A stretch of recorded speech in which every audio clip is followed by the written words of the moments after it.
Bonjour tout le monde, bienvenue dans cette nouvelle vidéo. Aujourd'hui nous allons parler de Star Wars et nous allons nous concentrer aujourd'hui sur la prélogie qui date de 1999 à 2005.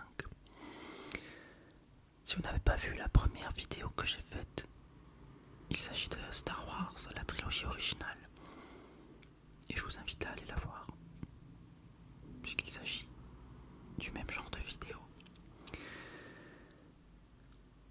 Donc, la prélogie Star Wars. Synopsis. L'épisode 1, la menace fantôme, débute 32 ans avant les événements de l'épisode 4. Deux Jedi, Qui-Gon Jinn et son apprenti Obi-Wan Kenobi sont chargés d'enquêter sur une crise politique touchant la planète pacifique de Naboo. Celle-ci est envahie et sa reine, Padmé Amidala, fuit la planète avec les Jedi pour plaider sa cause devant le Sénat sur Coruscant. En chemin, le groupe s'arrête sur Tatooine pour réparer son vaisseau et y rencontre un jeune esclave du nom d'Anakin Skywalker qui présente de fortes affinités avec la Force. Il rejoint finalement le groupe. Les héros se rendent vite compte que le Sénat ne fera rien pour les aider et repartent sur Naboo mener eux-mêmes la libération de la planète, tandis que le sénateur Palpatine profite de la crise pour accéder au pouvoir. Sur Naboo, un mystérieux Sith, Dark Maul, tue Qui-Gon avant d'être tué par Obi-Wan. La planète est finalement libérée et Anakin entame une formation de Jedi, tandis que les maîtres Yoda et Mace Windu s'interrogent sur un possible retour des Sith. 10 ans plus tard se déroule l'épisode 2, intitulé L'attaque des clones. La République envisage de créer une armée pour lutter contre les forces séparatistes qui prennent de l'importance dans la galaxie. Obi-Wan Kenobi est chargé de retrouver la trace d'un mystérieux tueur et découvre qu'une armée de clones a déjà été commandée par la République de façon non officielle. Dans le même temps, Anakin doit maintenir Amidala, désormais sénatrice, en sécurité, et tous deux tombent amoureux. Kenobi est finalement fait prisonnier par les séparatistes et Anakin vient à son secours avec la sénatrice, tandis que le Sénat vote les pleins pouvoirs au chancelier Palpatine, qui proclame la création d'une grande armée de la République.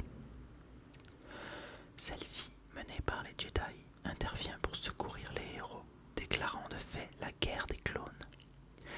Peu après la bataille, Anakin épouse secrètement Padmé sur Naboo, la planète natale de la sénatrice.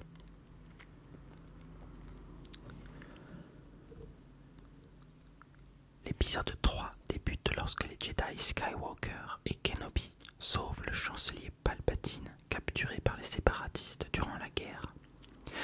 Peu à peu, l'influence de ce dernier devient de plus en plus forte sur Anakin. Dans le même temps, les Jedi suspectent de plus en plus la présence d'un seigneur Sith dans les hautes sphères du pouvoir. Alors que des chevaliers sont envoyés lutter aux quatre coins de la galaxie avec leur bataillon de clones, Anakin découvre que le chancelier est le seigneur Sith en question. Cependant, ce dernier lui explique avoir les moyens de sauver Padmé d'une mort jugée certaine. Anakin empêche alors les Jedi de tuer le Sith en s'interposant dans son duel contre Mace Windu. Palpatine en profite pour éliminer le maître Jedi et décrète ensuite l'ordre 66. Tous les chevaliers sont éliminés par les clones. Certains, cependant, échappent au massacre, Yoda et Obi-Wan en tête. Le premier part affronter Palpatine, nouvellement autoproclamé empereur, et échoue. Dans le même temps, Obi-Wan affronte Anakin, devenu à présent le seigneur Vador, et le laisse pour mort, atrocement brûlé. Tandis que Palpatine fait opérer Vador, désormais enfermé dans une imposante armure noire, Padmé donne naissance à 2 enfants, Luke et Leia, avant de mourir. Le premier est confié à son oncle et sa tante sur Tatooine, tandis que la seconde est élevée par la famille royale d'Alderaan. Le scénario de la prélogie était déjà ébauché depuis les années 1980. Ainsi, le fait qu'Anakin soit gravement brûlé dans un volcan, que les ennemis des Jedi soient les Sith, ou encore le fait que l'empereur soit nommé Palpatine, bien que non mentionnés dans les films de la trilogie originale, sont déjà expliqués dans les novélisations parues à la même époque que les films. Le contexte politique de la fin de la République est également clair dans l'esprit de George Lucas. De même, certains faits et lieux comme Kashyyyk, la planète des Wookiees, que l'on peut déjà voir dans The Star Wars Holiday Special de 1978, ou Coruscant, capitale de la République, apparaissent dans des livres antérieurs à la saga et les travaux de l'illustrateur Ralph McQuarrie. Lucas s'attaque à la rédaction précise du scénario en 1994. Celui-ci est terminé en 1995, bien que, de l'aveu même du réalisateur, sa technique de travail le pousse à poursuivre les ajouts et modifications jusqu'au montage final. Contrairement à ce qu'il a fait pour la trilogie originale, Lucas choisit cette fois-ci des acteurs jeunes, mais qui ont déjà fait leurs preuves. Nathalie Portman s'est ainsi illustrée dans Léon et Ewan McGregor dans Trainspotting. Des acteurs plus prestigieux sont également engagés. Liam Neeson interprète Qui-Gon Jinn et joue sur le tournage un rôle proche de celui d'Alec Guinness lors de la première trilogie. Samuel L. Jackson joue Mace Windu, tandis que Christopher Lee fait son retour au cinéma dans le rôle du comte Dooku. Ian McDiarmid, après une carrière dans le théâtre classique britannique, reprend le rôle de Palpatine qu'il avait déjà tenu dans Le Retour du Jedi, tandis que Kenny Baker et Anthony Daniels reprennent le rôle des deux droïdes et sont les seuls acteurs présents dans les 6 films. Enfin, un certain nombre de personnages sont désormais totalement virtuels, comme Yoda ou Jar Jar Binks. Les 3 films sont réalisés par Lucas, contrairement à ce qui s'était fait dans la trilogie originale. Bien que l'informatique et les décors virtuels soient de plus en plus utilisés, des décors réels sont aussi le théâtre de l'action. L'équipe du film tourne ainsi en Italie et en Tunisie. La menace fantôme sort en 1999 et marque le retour de Star Wars sur les écrans. Cependant, la critique se montre mitigée et même souvent négative. Certains accusent notamment l'abondance d'effets spéciaux et l'intrigue complexe, mais c'est surtout le personnage de Jar Jar Binks qui attire les foudres de la critique. L'Attaque des clones sort en 2002.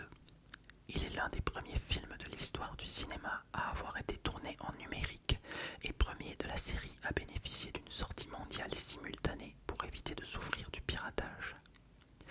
Une nouvelle fois, l'accueil critique est très partagé entre ceux qui voient un essoufflement de la saga et une perte de nouveautés, et ceux qui sentent un réel retour en force après l'épisode précédent. La revanche des Sith doit enfin faire le lien entre les 2 trilogies et marquer le passage de la flamboyante République à l'ère de l'Empire. L'épisode particulièrement sombre est ainsi marqué par un très long combat au sabre entre Anakin et Obi-Wan. Le scénario n'est pas achevé et évolue entre 2002 et 2003. Une apparition de Han Solo enfant est ainsi rayée du script, tandis que la fin définitive de la saga se dessine. Lors du tournage, cet épisode est le seul pour lequel les acteurs ne quittent pas les studios. Le film ouvre le festival de Cannes de 2005 et connaît un grand succès commercial. Accueil critique et commercial de la saga. Les films de la trilogie originale sont très appréciés par la critique.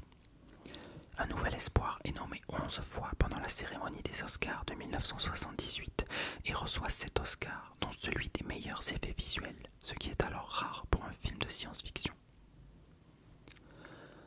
L'Empire contre-attaque reçoit l'Oscar du meilleur son et un Oscar pour ses effets visuels. Enfin, Le Retour du Jedi ne reçoit qu'un seul Oscar, aussi pour ses effets visuels. Dans son livre Anatomie d'une saga, Laurent Julier étudie l'accueil critique des 5 premiers films de la série, son livre étant sorti avant La Revanche des Sith dans la presse française.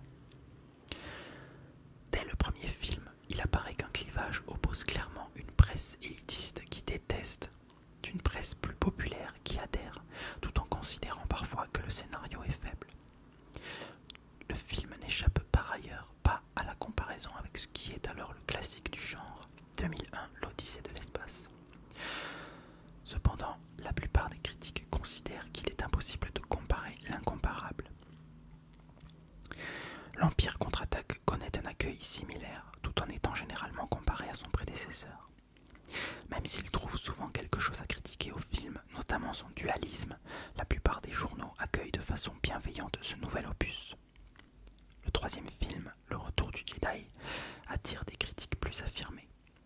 Une partie des journalistes commencent à s'insurger contre ce qui semble être un phénomène de mode, tandis que des journaux de fans consacrés au genre font les louanges du film. Aux États-Unis, la tendance est la même, comme en témoigne le site Metacritic. L'épisode 4 obtient une note de 91 sur 100 avec 13 critiques positives. Le 5 obtient 78 sur 100 avec 11 critiques positives et 4 neutres. Enfin, le 6 n'arrive qu'à 52 sur 100 avec 8 critiques positives, 3 neutres et 3 négatives qui critiquent principalement la répétitivité de la saga et l'apparition des Ewoks jugés infantilisants. Les films de la prélogie ont été moins bien accueillis par la presse et le public. La menace fantôme n'ayant que 3 nominations aux Oscars sans en remporter un seul.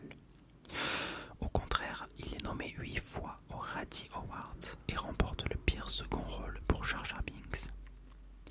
Les critiques reprochent en effet à Lucas d'avoir privilégié des effets spéciaux travaillés au détriment de l'intrigue, et ils s'en prennent particulièrement au personnage de Jar Jar Binks et au jeu d'acteur de Jake Lloyd qui joue Anakin enfant.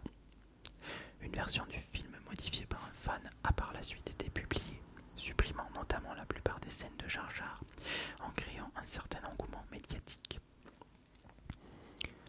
George Lucas prend les critiques en compte et réduit ainsi fortement le rôle de Jar Jar Binks dans les films suivants. L'attaque des clones et la revanche des Sith ne remportent pas d'Oscar et ne sont nommés qu'une fois, respectivement pour les meilleurs effets visuels et pour le meilleur maquillage. L'épisode 2 reçoit des critiques plus favorables que son prédécesseur, bien que l'histoire d'amour soit régulièrement critiquée pour sa naïveté. Le troisième épisode connaît un plus grand succès critique, qui le ramène presque au niveau de l'ancienne trilogie aux yeux d'une partie de la critique.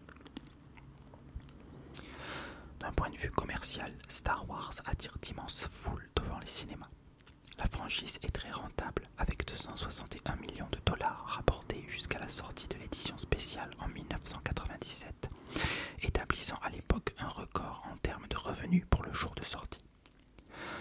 Ce faisant, George Lucas a contribué à l'apparition des blockbusters et d'une industrie du cinéma centrée avant tout sur la production d'argent, alors qu'il a lui-même toujours nié faire les films pour cela.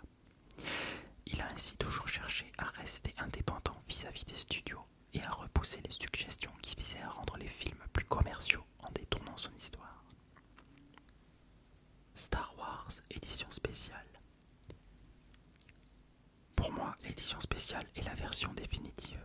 Je ne m'inquiète même plus des autres car il a fallu passer par de nombreuses étapes avant d'arriver au résultat final. George Lucas. Lorsqu'il prépare la prélogie au milieu des années 90, George Lucas considère également que la technologie lui permet de reprendre les films déjà réalisés pour mieux correspondre à l'idée qu'il en avait ou pour en améliorer la cohérence.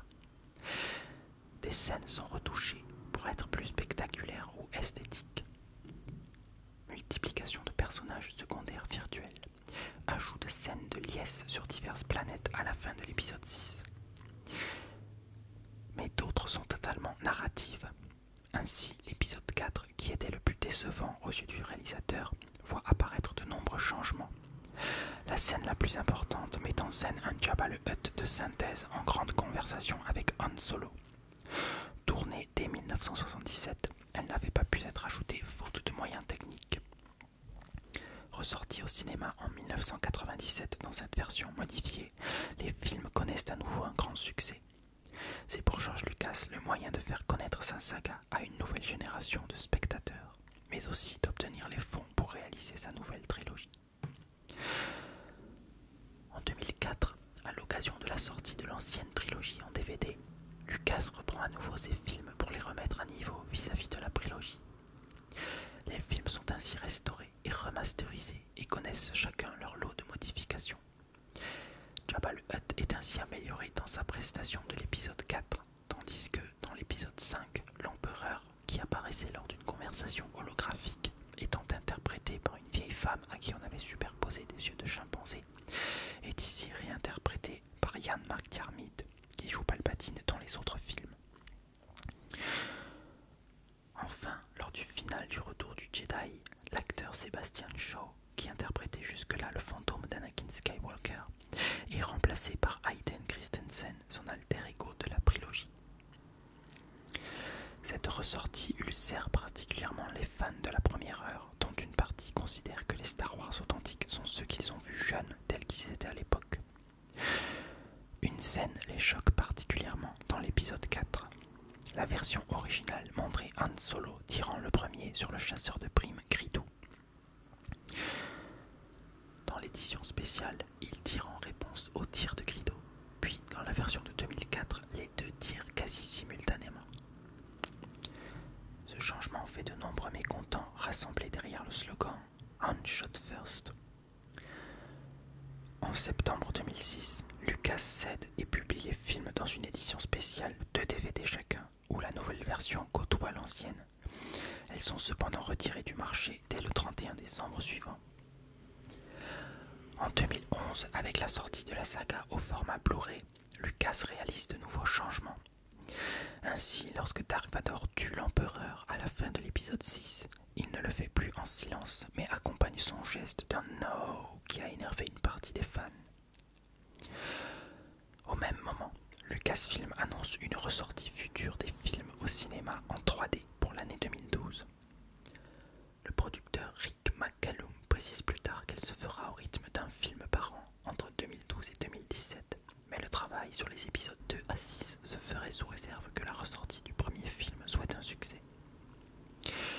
L'épisode 1 est donc le premier film sorti aux États-Unis en 3D le 10 février 2012.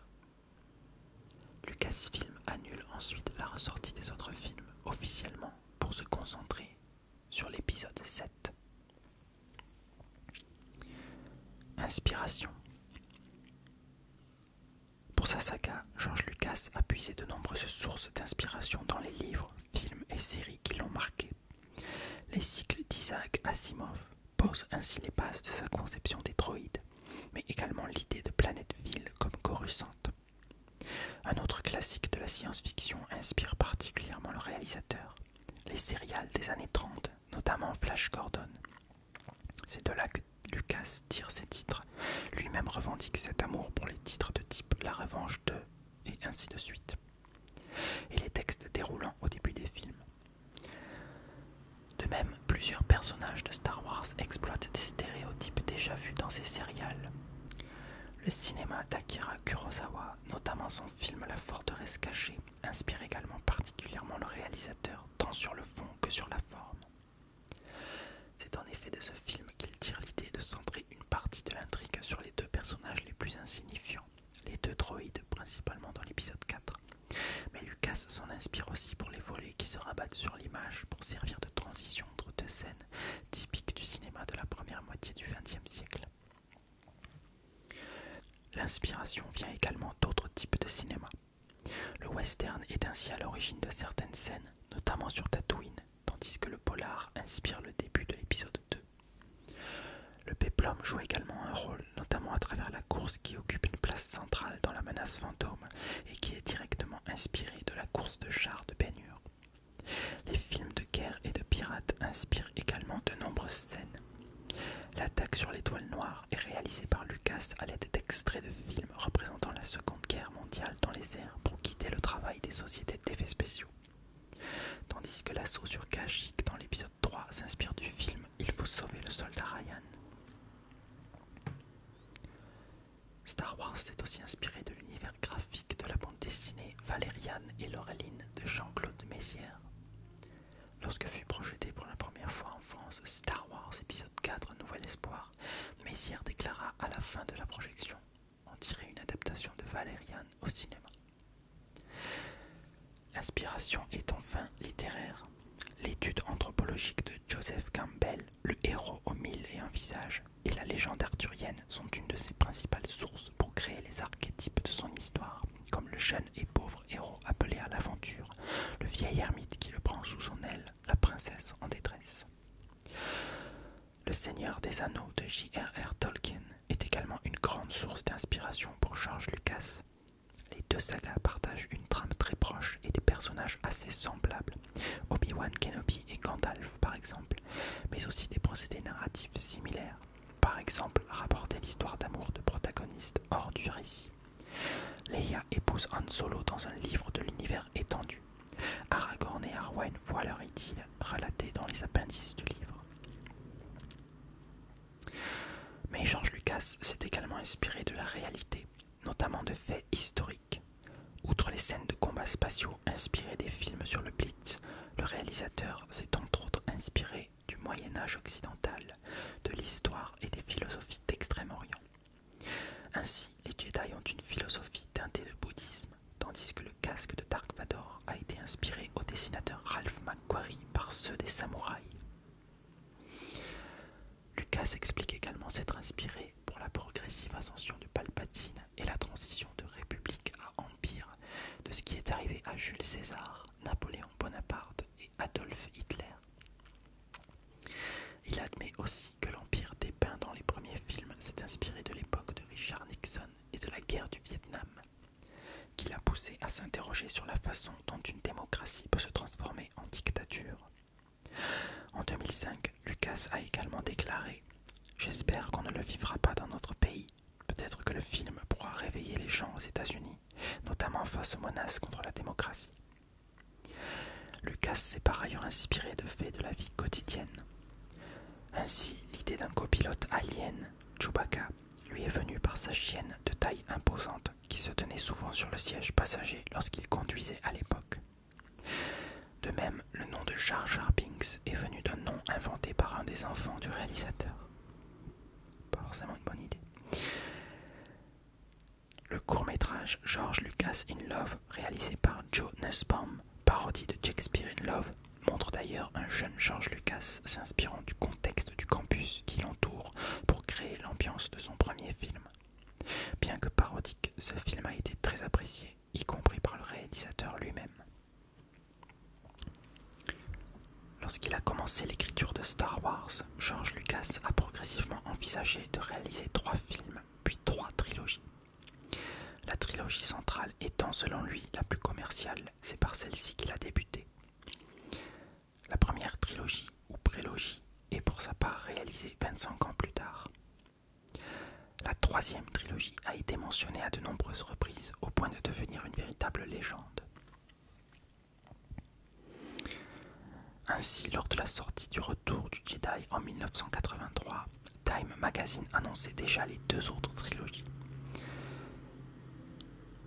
Si le résumé des épisodes 1, 2 et 3 est déjà ébauché, celui des 7, 8 et 9 est alors décrit comme très vague, bien que les acteurs Mark Hamill, Harrison Ford et Carrie Fisher doivent reprendre leur rôle pour le tournage, à condition qu'ils aient l'air assez vieux. La trilogie romanesque de Timothy Zahn, l'héritier de l'Empire, la bataille des Jedi et l'ultime commandement a été annoncée à tort par des éditeurs français comme correspondant à la troisième trilogie. George Lucas a cependant déclaré à de nombreuses reprises que le scénario avait été modifié et que l'épisode 6 marquait la fin réelle de la série. Selon lui, l'histoire de Star Wars est celle d'Anakin et Luke Skywalker, et elle s'achève à la fin de l'épisode 6.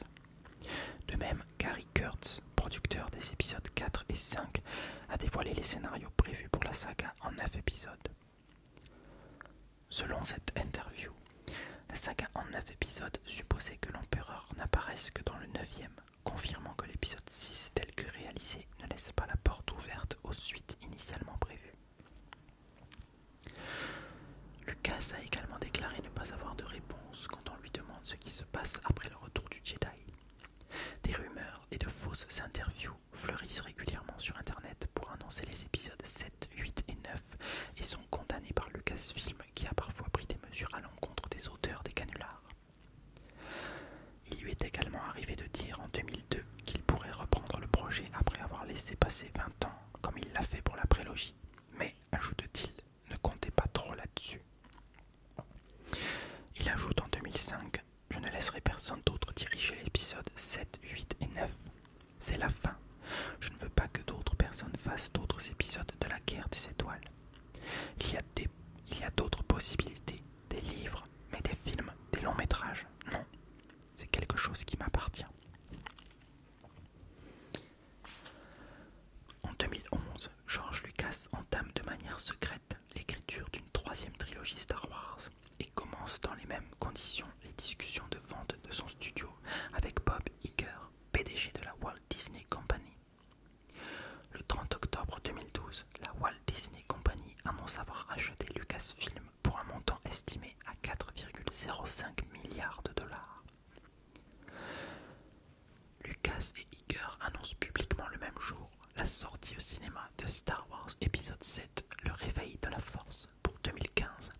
cette occasion, la société affirme dans un communiqué que le 7e épisode, que d'autres films devraient continuer au-delà de la saga et faire prospérer la franchise bien au-delà dans le futur.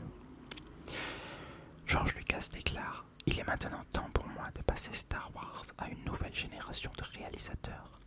J'ai toujours cru que Star Wars me survivrait, et je pense qu'il était important de mettre la transition en place de mon vivant. »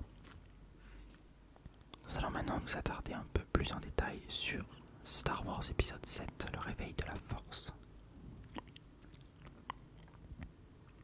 Star Wars épisode 7, le réveil de la force. C'est un film américain de science-fiction de type space opéra réalisé par J.J. Abrams, dont la sortie est prévue pour 2015. C'est le 7e opus de la saga et il fera suite à l'épisode 6, le retour du Jedi, 32 ans après la sortie de celui-ci. Voici donc le synopsis. Plus de 30 ans après la bataille d'Endor, la galaxie n'en a pas fini avec la tyrannie et l'oppression. Les membres de l'Alliance rebelle, devenue la Résistance, combattent les vestiges de l'Empire réunis sous la bannière du Premier Ordre. Un mystérieux guerrier, Kylo Ren, semble vouer un culte à Dark Vador et pourchasse les ennemis du Premier Ordre à travers la galaxie. Au même moment, une jeune femme nommée Rey, pilleuse d'épaves sur la planète désertique Jakku, va faire la rencontre de Finn, un Stormtrooper en fuite, une rencontre qui bouleversera sa vie. Ce 7e épisode de Star Wars est donc réalisé par J.J. Abrams, à qui l'on doit entre autres 2 films Star Trek, qui sont les numéros 11 et 12, ainsi que Mission Impossible, Super 8, et également les séries Lost les Disparus, Alias, Fringe ou Person of Interest. Cet épisode 7 est donc réalisé avec un budget minimum de 200 millions de dollars US. À la musique, nous retrouvons John Williams, qui avait déjà travaillé sur les 6 épisodes précédents. Développement. L'annonce de ce film est faite le 30 octobre 2012, lorsque la Walt Disney Company révèle avoir racheté la compagnie Lucasfilm pour 4,50 milliards de dollars. Disney indique que le film sera le premier d'une trilogie et que la série Star Wars continuera au-delà avec d'autres films dérivés de cet univers. Le paiement de plus de 4 milliards de dollars pour le droit de produire ce film et les suivants constitue une des plus grosses opérations financières récentes d'Hollywood. Commentant cet achat, le Financial Times remarque « Lucasfilm apporte à Disney un public de fans passionnés qui se presseront très certainement en grand nombre pour voir le 7e film Star Wars, dont Disney a dit cette semaine qu'il sera en salle en 2015. Une nouvelle trilogie suivra, et peut-être d'autres films après ça. Le public déjà prêt garantit que, en faisant un peu attention, Star Wars sera la source de revenus conséquents pendant de nombreuses années. The Independent évoque de même une marque prête à exploiter pour Disney, avec un public acquis pour les nouveaux films, ainsi que pour le merchandising qui en découlera. George Lucas sera un consultant pour l'épisode 7 et a rapporté son accord à ce projet. Il est temps pour moi de transmettre Star Wars à une nouvelle génération de cinéastes. J'ai pensé qu'il était important de mettre en place cette transition de mon vivant. Kathleen Kennedy, vice-présidente de Lucasfilm, qui devient dès lors présidente, sera la productrice déléguée du film. Différents réalisateurs tels que Steven Spielberg, Quentin Tarantino, Zack Snyder et Guillermo del Toro ont été approchés par Lucasfilm avant de décliner l'offre, la plupart d'entre eux justifiant ce choix par la poursuite de projets en cours. Le nom de Brenda Chapman circulait également à la mi-novembre 2012 avant que l'intéressé ne démente cette piste. Cette dernière semblait pourtant crédible. Après avoir longtemps travaillé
ensuite au départ du scénariste Michael Arndt, annonce que le script n'est pas tout à fait prêt et que Lucasfilm souhaiterait reporter le film pour 2016.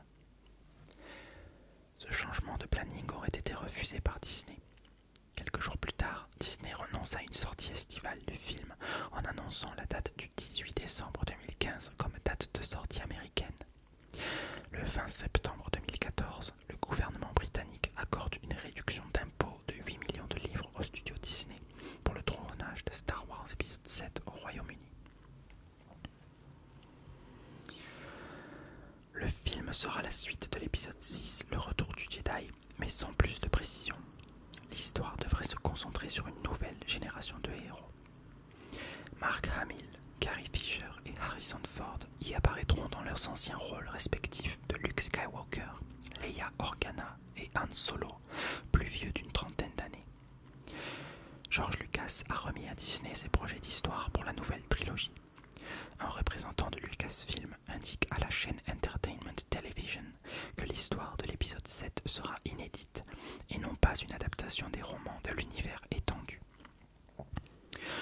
Le Los Angeles Times révèle qu'au cours des mois avant l'annonce du film, plusieurs scénaristes connus ayant l'expérience de films de Hollywood à grand budget, informés que l'épisode 7 se préparait, ont rencontré George Lucas et Kathleen Kennedy pour leur proposer des projets de scénario. Jay Rasulo, directeur financier de la Walt Disney Company, annonce en outre que le film a déjà un traitement, c'est-à-dire une ébauche de scénario. Peu après, Disney confirme que le scénario est confié à Michael Arndt, mais presque un an après sa nomination, il est remplacé en octobre 2013 par J.J. Abrams lui-même, accompagné de Lawrence Kasdan, déjà co-scénariste de l'Empire contre-attaque et du Retour du Jedi. Les deux bandes annonces sont déjà diffusées respectivement en novembre 2014 puis en avril 2015. Elles font apparaître Rey, interprété par Daisy Ridley, Finn, interprété par John Boyega, et Poe Dameron, interprété par Oscar Isaac, comme les trois principaux personnages de la nouvelle trilogie. En mai 2013, Lucasfilm annonce que le film sera principalement tourné au Pinewood Studios près de Londres, là où la plupart des épisodes précédents ont été tournés. Le tournage débute officiellement en mai 2014 et il est officiellement terminé en novembre 2014. Skellig Michael, en Irlande, est l'un des lieux de tournage du film. En août 2013, le directeur de la photographie Daniel Mindel déclare que le film s'appuiera sur l'emploi de lieux réels et des maquettes en plus de l'imagerie générée par ordinateur, afin de rendre le film esthétiquement similaire à la trilogie originale. Pour ce faire notamment, le droïde BB-8 est un accessoire physique qui a été développé par Disney Research en partenariat avec Sphero, créé par Neil Scanlan et exploité directement sur le tournage avec les acteurs. En février 2014, Industrial Light and Magic, ILM, annonce son intention d'ouvrir un établissement à Londres, citant les films Star Wars comme un catalyseur pour l'expansion. La branche d'ILM à Vancouver travaillera également sur les effets spéciaux du film. Le 15 août 2015, lors du Disney D23 Expo, J.J. Abrams révèle que la durée du montage initial du film est de 124 minutes. Le compositeur John Williams est annoncé en juin 2013 de retour à la baguette pour la musique du film après avoir composé celle des 6 premiers épisodes. Williams a composé la musique originale de la première bande-annonce du film. Elle sera enregistrée à Los Angeles durant plusieurs mois. Le 21 mai 2015, lors d'une interview avec le magazine Vanity Fair, John Williams déclare qu'il reviendra au thème des films précédents, tels que ceux pour Luke, Leia et Han, d'une manière qui semblera très naturelle et très juste dans les moments auxquels nous avons choisi de faire ce genre de citations.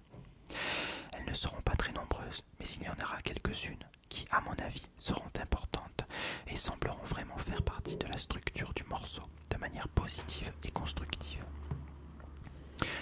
De retour à l'univers Star Wars, Williams ajoute qu'il s'agit de la continuation d'un ensemble initial d'idées. C'est un peu comme ajouter des paragraphes à une lettre en train d'être écrite depuis des années. Quand je m'attaque à un film complètement nouveau, je n'ai jamais rencontré. Mon approche globale pour écrire la musique est complètement différente. Il faut essayer de trouver une identité, des identifications mélodiques pour les personnages si nécessaire. Il révèle également que le travail avec J.J. Abrams était très similaire au procédé qu'il a vécu avec George Lucas dans les précédents films. La première partie des sessions d'enregistrement a commencé en juin 2015 au Sony Pictures Studios avec William Ross menant la majorité de la musique. Williams a participé aux sessions et a mené le reste des enregistrements. La bande originale sortira le 18 décembre 2015, le même jour que le film. Le 6 novembre 2014, la production annonce via son fil Twitter officiel le titre de ce 7e épisode de la saga, The Force Awakens, traduit en français par L'éveil de la Force. Le jour même, Lucasfilm confirme que le titre qui servira à la promotion ne comportera pas la mention épisode 7, mais que celle-ci sera bien présente dans le texte d'ouverture du film. La mention d'épisode 7 pourrait avoir été exclue pour des raisons commerciales, afin de ne pas rebuter les nouveaux spectateurs potentiels de la saga. Le 28 novembre 2014, la première bande-annonce est diffusée dans une sélection de 30 cinémas à travers les États-Unis et le Canada, puis mise en ligne sur Internet. Elle sera diffusée dans les autres salles du monde en décembre. Elle dévoile également le titre français officiel de ce nouvel épisode. Les visages de 3 acteurs apparaissent dans cette bande-annonce, ce qui lance les spéculations sur le rôle central qu'ils pourraient avoir dans la nouvelle vague de la saga cinématographique. John Boyega, Daisy Ridley et Oscar Isaac. Andy Serkis en fait la narration en version originale. Le 11 décembre 2014, Abrams et Kennedy publient une série de 8 cartes à collectionner tops révélant les noms de plusieurs personnages. La deuxième bande-annonce a été diffusée le 16 avril 2015 lors du panel dédié au film et diffusée en direct en ligne à travers le monde à la Star Wars Celebration à Anaheim, en Californie. Dans celle-ci, John Boyega, Daisy Ridley et Oscar Isaac apparaissent à nouveau. Elle dévoile un immense destroyer impérial craché dans le désert sur la planète Jakku et fait entendre la voix de Luke Skywalker qui dit « La force est puissante dans ma famille. Mon père a ce don. J'ai ce don. Ma sœur l'a aussi. Et vous avez ce pouvoir vous aussi, sans qu'il soit possible de savoir à qui il s'adresse. » Cette déclaration fait écho à celle que prononce Luke quand il révèle à Leia qu'elle est sa sœur jumelle dans le retour du Jedi. On ne sait pas également de quel côté de la force se situe Luke, alors qu'apparaît le masque de Dark Vador carbonisé et que Luke pose sa main artificielle sur R2D2.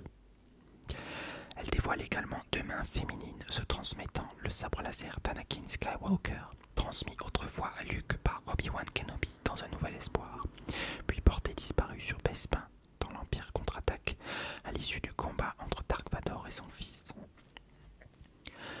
À la fin de cette bande-annonce, celle-ci révèle Chewbacca et Han Solo, et ce dernier s'exclame « Chewie, on est à la maison », car ils sont manifestement à bord du Faucon Millennium. Vanity Fair a été le premier magazine à sortir une couverture exclusive consacrée au réveil de la force.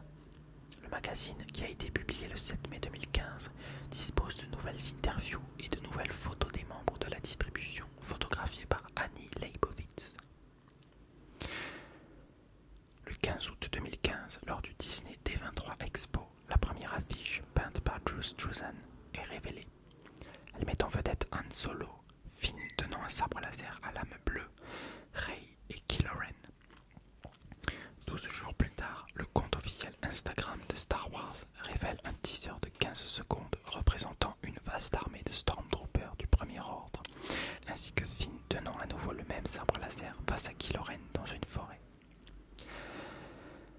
Des lunettes 3D spéciales mettant en vedette Kylo Ren, le capitaine Phasma, un Stormtrooper et BB-8 ont été créés grâce à un partenariat entre Lucasfilm et Real ID pour la sortie du film. En novembre 2013, le film obtient une date de sortie fixée au 18 décembre 2015, ce qui en fait le deuxième film derrière Star Wars The Clone Wars, sorti en août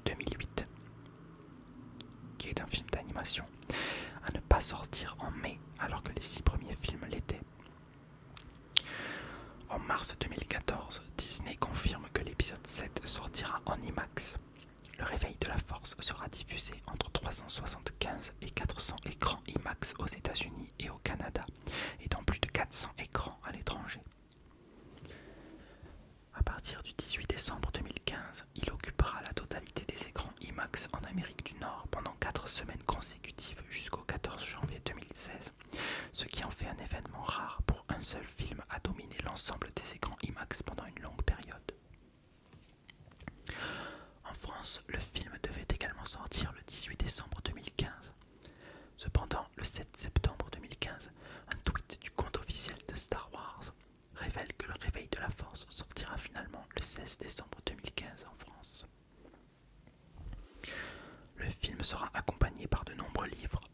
Le 10 mars 2015, Disney Publishing Worldwide et Lucasfilm annoncent une combinaison de 20 titres en livre et format e-book, intitulé Journey to Star Wars, The Force Awakens, avec une sortie à partir de fin 2015, juste avant le film. La collection comprendra des livres édités par Disney, Lucasfilm Press et Del Rey et des bandes dessinées éditées par Marvel Comics. Tous les titres dans le cadre du programme sont canoniques dans l'univers Star Wars. Le premier roman, intitulé Star Wars Aftermath, sort en septembre 2015 et est écrit par Jack Wendick. L'histoire se déroule peu de temps après le retour du Jedi et traite des conséquences de la mort de l'Empereur et de Dark Vador, ainsi que du vide du pouvoir formé durant le règne de l'Empire sur la galaxie et les actions de la rébellion durant les mois qui suivent. Il est destiné à être le premier d'une trilogie de romans qui feront le pont entre la trilogie originale et le réveil de la Force. Le 3 mai 2015, le site officiel de Star Wars annonce que le 4 septembre 2015 sera considéré comme le Force Friday et qu'il sera le jour de lancement officiel des produits dérivés dès minuit et 1 minute. Il y sera possible d'acheter des objets de collection, livres, vêtements et divers autres produits sur le Disney Store et dans des magasins du monde entier. Le site révèle également la boîte standard d'emballage des produits mettant en vedette le nouveau méchant Kylo Ren. Le 3 septembre 2015, un live streaming de 18 heures organisé par Disney et Maker Studios est diffusé sur la chaîne officielle de Star Wars sur YouTube afin de présenter de multiples produits dérivés du film à l'occasion du Force Friday. Le 18 octobre 2015, Lucasfilm dévoile l'affiche officielle et définitive du film, où celle-ci rassemble tous les personnages à l'exception de Luke Skywalker. Le même jour, plusieurs extraits de la bande-annonce finale, diffusée le lendemain lors du Monday Night Football, sont révélés. Cette ultime bande-annonce amène quelques nouveaux éléments et épaissit le mystère concernant Luke, qui n'apparaît pas sur l'affiche et qui est vu très brièvement avec une image déjà diffusée, de dos, encapuchonné et posant son avant-bras robotique sur R2D2, ce qui soulève la question de savoir de quel côté de la force se situe désormais Luke. Les principaux personnages de la nouvelle trilogie, à commencer par Rey, la pilleuse d'épave, en continuant par Poe Dameron, le pilote de X-Wing, puis Finn, le Stormtrooper qui va changer de camp et qui dit « On ne m'a appris à faire qu'une chose, je n'ai aucune cause à défendre ».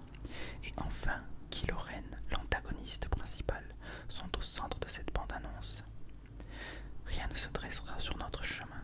Je vais achever ce que vous avez commencé, dit ce dernier face au masque carbonisé de Dark Vador.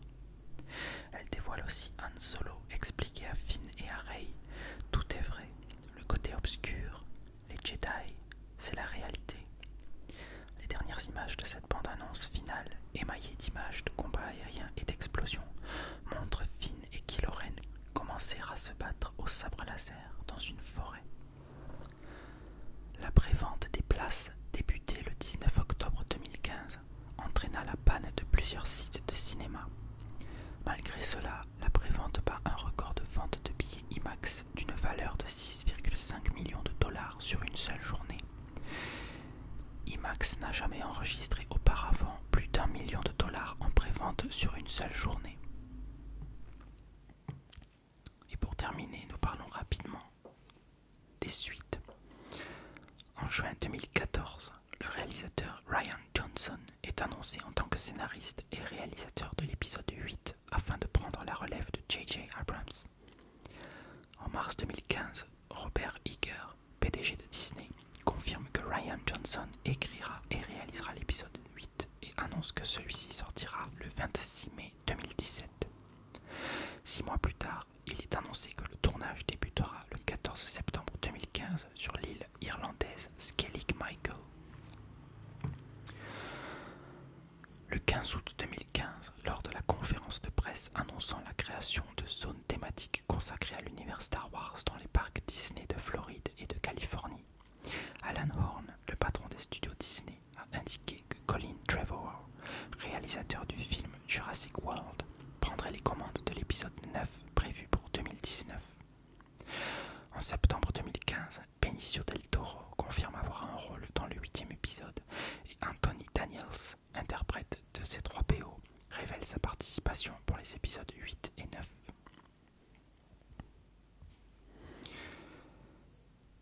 Et voilà, c'est tout pour ces nouveaux épisodes de Star Wars. Tout ce que je peux vous dire maintenant, c'est que nous sommes à quelques semaines à peine de la sortie de cet épisode 7 et que c'est le film que j'attends le plus de l'année. L'année dernière c'était Interstellar, mais cette année c'est Star Wars épisode 7 devant tous les autres. Cette année il y a eu entre autres Jurassic World, Terminator Genesis, Seul sur Mars. Et voilà, c'était les films que j'attendais beaucoup cette année. Spectre aussi, Spectre, le nouveau James Bond. Mais surtout Star Wars épisode 7. Voilà. Bien écoutez, je pense que nous nous retrouverons bientôt. Enfin c'est sûr, nous nous retrouvons la semaine prochaine pour une nouvelle vidéo. Mais surtout nous nous retrouvons forcément pour une vidéo Star Wars quand le 7e épisode sera sorti. Et je vous ferai une vidéo vous donnant mon avis dessus. Écoutez, dans tous les cas, je vous remercie d'avoir suivi. N'hésitez pas à me proposer des sujets de vidéos. Si vous voulez que je